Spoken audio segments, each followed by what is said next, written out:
সরকার যেটা দেয় drugs administration, এটা কোথাও লেখা নেই যেটা ঔষধ, এটার নাম হচ্ছে ড্রাগ। কারণ এর মধ্যে ড্রাগের বাংলা মাদক।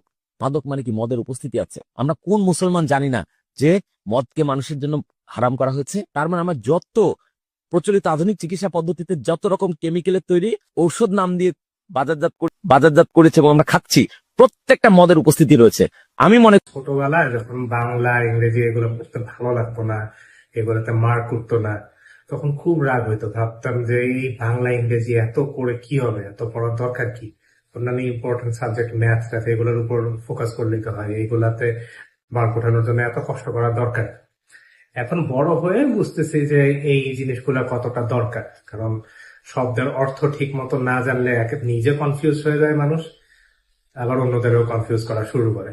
একটা ভিডিও খুব বেশি ভাইরাল হয়েছে এই কয়েকদিন, যে এক লোক বলতেছেন যে বাংলাদেশের সরকার ড্রাগ সাপ্লাই দেয় সব জায়গায়, মেডিসিন সাপ্লাই দেয় না, ড্রাগ মানেই মাদক, এর মধ্যে মদ মেশানো আছে।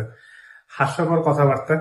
বাট তারপরেও যেহেতু এই জিনিসটা অনেকের মনে কোশ্চেন আসতে পারে, এই ধরনের কথা যেহেতু তার মধ্যে আসছে, অনেকের মধ্যেও কোশ্চেন আসতে পারে, তো ভাবলাম এটা নিয়ে একটা ভিডিও বানাই। এই প্রশ্ন আসতেই পারে যে বাংলাদেশের সরকার কেন ড্রাগ সাপ্লাই দেয়, কেন মেডিসিন সাপ্লাই দেয় না? ড্রাগ আর মেডিসিনের মানে যদি একই হয়, তাহলে তো তারা মেডিসিন বললেই পারে বিষয়টা ড্রাগ কেন বলে?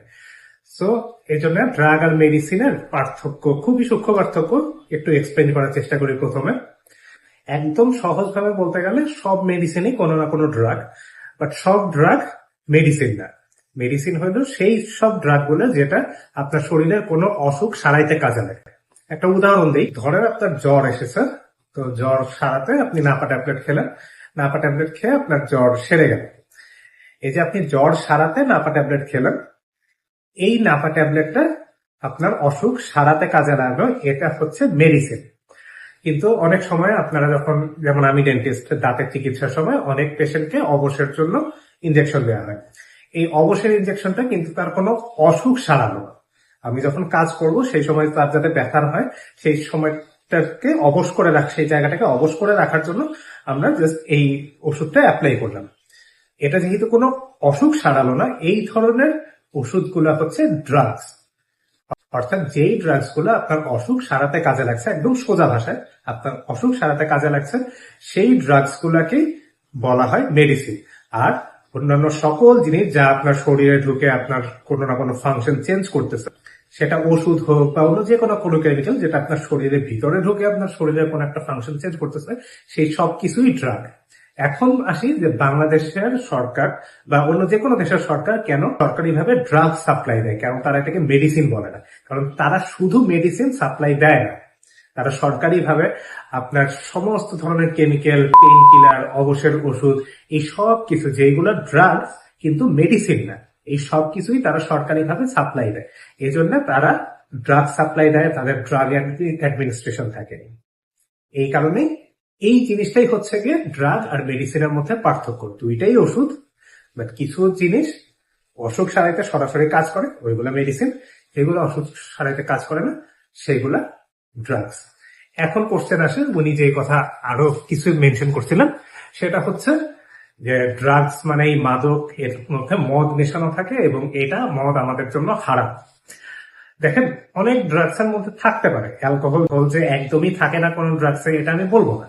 কিন্তু মুসলিম হিসেবে আমাদেরকে বুঝতে হবে যে আল্লাহ তাআলা প্রয়োজনের জন্য অনেক হারাম জিনিসও আমাদের জন্য হালাল করে দিয়েছেন। আল্লাহ অশেষ দয়ালু। সূরা বাকারার একটা আয়াত আপনাদেরকে পড়ে শোনাচ্ছি। তোমাদের জন্য হারাম করা হয়েছে মৃত জন্তু, রক্ত, শূকরের মাংস। তবে কেউ যদি নিরুপায় হয়ে পড়ে, অবাধ্যতা বা সীমালঙ্ঘনের উদ্দেশ্যে নয়, তবে তার উপর কোনো গুনাহ নেই। এই আয়াত থেকে আমরা বুঝতে পারি যে প্রয়োজনের জন্য আল্লাহ তাআলা এই ধরনের যে মৃত জন্তু, রক্ত, শূকরের মাংস খাওয়ার মতো জিনিসগুলোকেও আল্লাহ অ্যালাউ করেছেন। আপনি একজন ডক্টরের কাছে যখন যান, ডক্টর এই বিষয়টা বুঝে শুনেই আপনাকে এই ওষুধগুলো প্রেসক্রাইব করেন যে এখন এই ওষুধটা আপনার জন্য দরকার। আর প্রয়োজনের জন্য এই ক্ষেত্রে আল্লাহ তাআলাও বুঝবেন, আল্লাহ তাআলা অসুস্থ দয়ালু, আল্লাহ তাআলা এই জিনিসগুলো সেবনের জন্য আপনাকে কোন রকম গুনাহ দিবেন না, যদি এটা আপনার প্রয়োজন হয়ে থাকে এবং আপনার এই প্রয়োজনটা আপনার ডক্টরই বুঝবেন। আর ওষুধে এই ধরনের যে হারাম পদার্থগুলো, যেগুলো নর্মালি হারাম পদার্থ, সেগুলো যেগুলো ইউজ করা হয় সেটাও খুবই নিয়ন্ত্রিত পরিমাণে। আপনার নেশা গ্রস্ত করে ফেলবে আপনাকে, বা আপনি নিয়ন্ত্রণ হারিয়ে ফেলবেন, এই পরিমাণে জিনিসগুলো ইউজ করা হয় না। ডক্টরও যখন আপনাকে প্রেসক্রাইব করেন, তারও উদ্দেশ্য এটা থাকে না যে আপনাকে নেশাগ্রস্ত করে ফেলা। তিনিও আপনার রোগ সারানোর জন্য যতটুকু প্রয়োজন ততটুকুই প্রেসক্রাইব করেন, ওভার প্রেসক্রিপশন আপনাকে তারা করেন না। আর যেহেতু প্রয়োজনের জন্য আল্লাহ তাআলা এই জিনিসগুলোকে হালাল করেছেন, সেহেতু এই বিষয়ে তো আর এক্সট্রা কিছু বলারই নেই। সব শেষ করার আগে কয়েকটা জিনিস অনুরোধ করি, যে এই ধরনের সেন্সিটিভ বিষয়গুলো নিয়ে যখন কথা বলবেন, আরেকটু ভালো মতো স্টাডি করে নেন, জিনিসগুলা বোঝেন, জিনিসগুলার ব্যাপারে জানার চেষ্টা করেন, ভালো মতো রিসার্চ করেন, তারপরে একটা অনলাইন প্ল্যাটফর্মে আসেন বা অন্যান্য মানুষের কাছে জিনিসটা শেয়ার করেন। এই ধরনের জিনিসগুলো নিয়ে বিভ্রান্তি নিয়ে নিজেও বিভ্রান্ত হয়েন না, অন্য মানুষদেরকেও বিভ্রান্ত করেন না। জিনিসটা সমাজে আতঙ্ক ছড়ায়, অযথা আতঙ্ক ছড়ানো, অযথা বিভ্রান্তি ছড়ানোর তো দরকার নেই।